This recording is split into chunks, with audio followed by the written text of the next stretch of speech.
Now the Lord spoke to Moses and Aaron, saying, This is the ordinance of the law, which the Lord has commanded, saying, Speak to the children of Israel, that they bring you a red heifer without blemish, and that they bring in which there is no defect, on which a yoke has never come.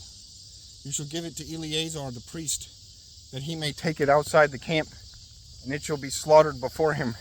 And Eleazar the priest shall take some of its blood with his finger, and sprinkle some of its blood 7 times directly in front of the tabernacle of meeting.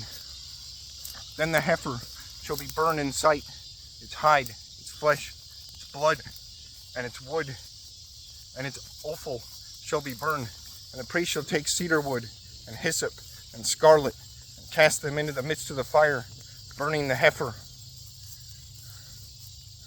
Then the priest shall wash the clothes, he shall bathe in water, and afterward he shall come into the camp.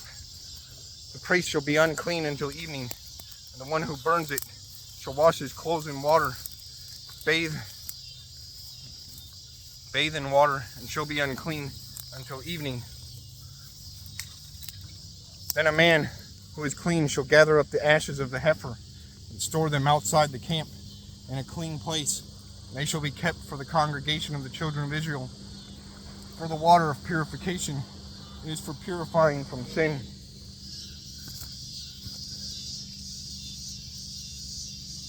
And the one who gathers the ashes of the heifer shall wash his clothes and be unclean until evening. It shall be a statute forever to the children of Israel and to the stranger who dwells among them. He who touches the dead body of anyone shall be unclean 7 days.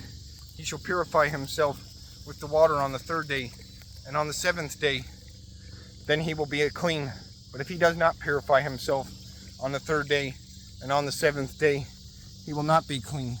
Whoever touches the body of anyone who has died and does not purify himself defiles the tabernacle of the Lord.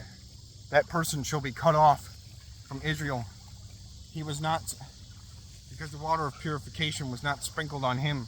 His uncleanness is still on him. This is the law. When a man dies in a tent, all who come into the tent shall be unclean 7 days, and every open vessel which has no cover fastened on it is unclean.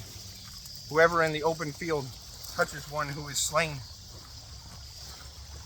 by a sword, or who has died, or a bone of a man, or a grave, shall be unclean 7 days. And for an unclean person, they shall take some of the ashes of the heifer, burnt for purification from sin, and running water shall be put on them in a vessel. A clean person shall take hyssop, and dip it in the water, sprinkle it on the tent, and on all the vessels, on the persons who were there, or on the one who touched a bone, the slain, the dead, or a grave. The clean person shall sprinkle the unclean on the 3rd day, and on the 7th day. And on the 7th day he shall purify himself, wash his clothes, and bathe in water, and at evening he shall be clean. But the man who is unclean and does not purify himself, that person shall be cut off from among the assembly, because he has defiled the sanctuary of the Lord. The water of purification has not been sprinkled on him. He is unclean. It shall be a perpetual statute for them. He who sprinkles the water of purification shall wash his clothes, and he who touches the water of purification shall be unclean until evening.